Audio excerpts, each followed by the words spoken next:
안녕하세요. 인생커닝입니다. 오늘은 좀 결혼 관련 이야기를 좀 해보려고 하는데, 제가 이혼 소송하면서 이런 여자분들은 좀 배우자로서는 좀 최악이다. 이런 거를 좀 정리해서 말씀드리려고 해요. 성격적인 부분을 좀 말씀드리려고 해요. 그리고 제가 말씀드리는 분들의 반대 케이스면은 결혼하기 좋은 여자라는 뜻이 되는 겁니다.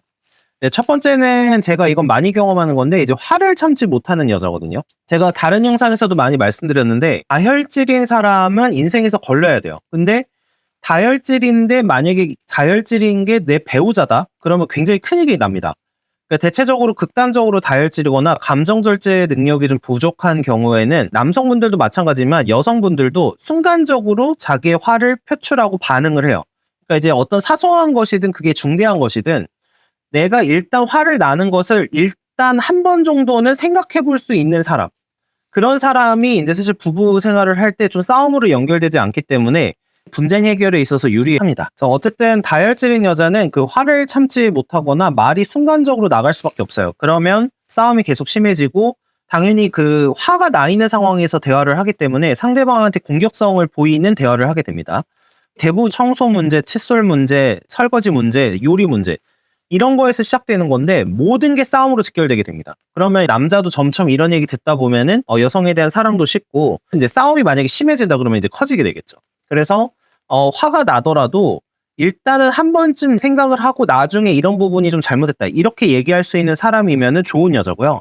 보통 화를 참지 못하는 여자면은 바로바로 풀어야 되기 때문에 좋은 결혼 생활 하기가 어렵다라고 생각을 하고 있습니다. 그리고 실제로 제가 이제 사건을 하면서도 이제 이혼 소송을 하게 되면 모욕이나 폭언 같은 걸 녹음해서 가지고 오라고 하거든요. 그러면 그걸 들어보면은 나라도 이런 사람과 못 살겠다 이런 생각이 들 때가 많아요. 그래서 이제 그런 케이스가 되지 않으려면 좀 화를 순간적으로 한 번씩은 참을 수 있는 사람, 조금 이성적으로 판단할 수 있는 사람이어야 된다라는 거고요.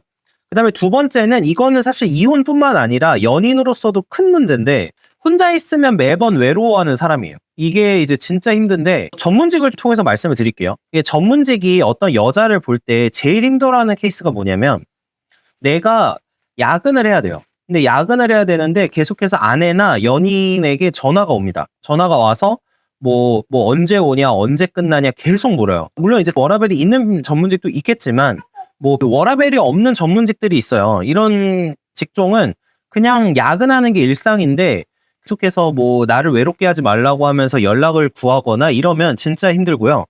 아무리 가정적인 남자라도 이렇게 정서적으로 의존하거나 사랑을 갈구하거나 이러면 정말 힘들어요. 계속해서 집에 들어와 있어도 더 사랑을 갈구하고 이러기 때문에 솔직히 말씀드리면 이런 분들은 같이 있어도 뭐 정서를 제대로 충족시켜주기 힘들어요. 그러니까 만족시킬 수 없는 여자라는 거죠. 만족시킬 수가 없으니까 잘 지내려고 해도 잘 지내지도 않고 여자 입장에서는 남자가 계속 실망할 거리밖에 없는 거예요.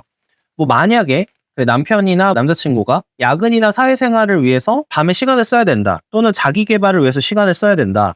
뭐 운동을 위해서 시간을 써야 된다. 그냥 뭐 연인 간의 싸움 또는 부부 싸움으로 이어지는 거죠. 이런 케이스는 일단 남자 자체를 죽이는 케이스이기도 하면서 동시에 행복한 결혼 생활이 매우 어렵고 이런 이혼으로 가기가 아주 쉬운 케이스입니다. 그래서 남편이 아무리 열심히 해도 이런 케이스에서는 사실 여자를 만족시키기도 어렵고 나중에 남자가 능력적 발전을 꾀할 때도 굉장히 방해가 되는 요소들이 많아져요. 그다음에 이제 마지막으로 제가 좀 이거 굉장히 중요하게 생각하는 부분인데 피해의식이 없는 여자여야 돼요. 근데 이제 피해의식이 있는 여자면은 무조건 이혼하게 되는 그런 여자가 되는데 이제 이런 거예요.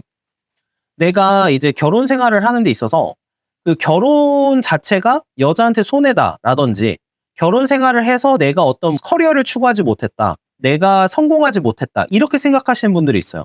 분명히 이제 자기가 선택을 했음에도 불구하고 그런 건데, 저는 사실 이게 이해가 안 되는 게, 내가 어떤 선택을 했고, 내가 이 부분에 대해서 책임을 지는 건 당연한 거예요. 물론, 어떤 남자를 만났어요. 만났는데 그 남자가 굉장히 별로여서, 결과적으로는 이제 이혼을 하는 그런 경우도 있고, 이러면 이제 여자분이 피해를 입은 게 맞죠. 맞는데, 사실은 이제 그 피해를 입었다고 하더라도, 결과적으로는 자기의 선택이었기 때문에, 완전히 남편 탓만 하기도 어려운 거예요. 남편이 잘못을 했다라도 그런 남편을 고른 게 본인이기 때문이죠. 근데 피해의식이 있으면은 이런 거를 다 이제 자기가 아니라 남 탓으로 돌려버리고 그리고 내가 실패하거나 망해가거나 잘 뭐 결혼 생활에 행복하지 않거나 이런 모든 거를 남 탓으로 계속해서 돌려버리는 거죠. 그러면 이 남 탓으로 돌리면 뭐 당연히 뭐 좋은 말이 안 나가겠죠. 좋은 말도 안 나가고 뭐 내가 너 때문에 인생이 망했어라든지 내가 너만 안 만났으면 이렇다든지 이런 대사 굉장히 이혼 소송에서 자주 나오거든요. 너만 안 만났으면 내가 잘 살았을 거야. 남의 잘못으로 돌리니까 계속해서 문제가 생기고 이거를 해결할 수가 없어요. 왜냐, 모든 문제는 내가 스스로 뭔가를 하지 않으면 해결이 되지 않아요. 그러니까 관계도 마찬가지인데 관계도 남 탓만 계속 돌리면 계속해서 망가지거든요. 다 내 잘못은 아닌 거예요. 내 잘못이 아니고 주로 뭐냐, 님 잘못, 사회 잘못, 심지어 대통령 잘못 이렇게 가요. 그러면 내가 결혼을 잘못한 것도 사회의 잘못이고 전 대통령의 잘못이구나 이렇게 돼버리는 거죠. 근데 이렇게 되는 여자면 현실적으로 좋은 결혼 생활이 어렵죠. 그래서 내가 불행하거나 이런 부분들이 이제 계속해서 열등감으로 표출이 되고 자기 방어 기제로 해결하기 위해서 남 탓을 하는 그런 방식이 계속 반복되기 때문에 이런 케이스는 솔직히 말씀드리면 이혼 하락률이 진짜 매우 높아요. 매우 높고 이혼을 하지는 않더라도 거의 어떻게 되냐면 그냥 쇼윈도 결혼 생활이 됩니다. 그래서 그냥 남자도 사랑 안 하고 여자도 남자 사랑 안 하는데 뭐 결혼만 유지하고 있다든지 애 때문에 억지로 살고 있다든지 이렇게 되고, 또 하나 말씀드리고 싶은 거는 제가 이런 여자분들을 이혼하게 된다라는 거는 여러 가지 문제가 있지만 하나 더 들어가는 거는 자녀에 대한 문제예요.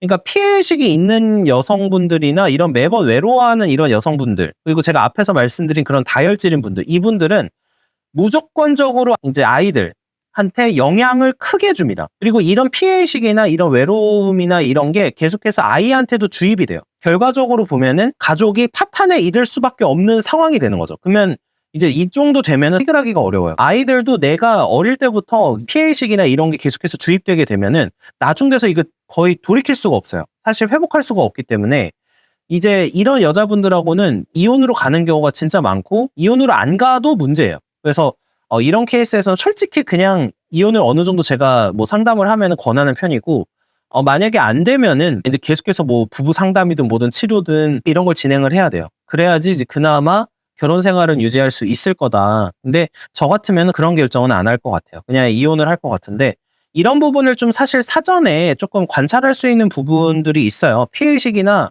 외로움 같은 경우에는, 특히 외로움은 이제 연애 때 어느 정도 좀 드러납니다. 주로 이제 연락 문제인데요. 그러니까 연락 문제로 계속해서 곤혹을 치르는 경우에는 이거를 조금 의심해 봐야 돼요. 정서적으로 의존을 하면서 남자의 삶에 계속해서 개입을 하게 됩니다. 그러면 이제 문제가 되는 거고, 피해의식도 마찬가지예요. 이제 피해의식도 사실 연애 때는 어느 정도 드러나요. 예를 들면 보통은 정치 얘기 하지 말라고 해요. 원래는 연애에서는 정치 얘기 해봤자 별로 좋을 게 없거든요. 근데 만약에 결혼을 하실 만한 상대로 생각을 한다고 하면은 기본적으로 어느 정도는 사회 현안에 대한 얘기도 한번 해보셔야 돼요. 그래야 어느 정도 피해의식이나 이런 게 있는지 확인을 할 수가 있기 때문에 그런 부분도 얘기를 해보셨으면 좋겠다라는 게 제 생각이었습니다. 네, 시청해주셔서 감사합니다.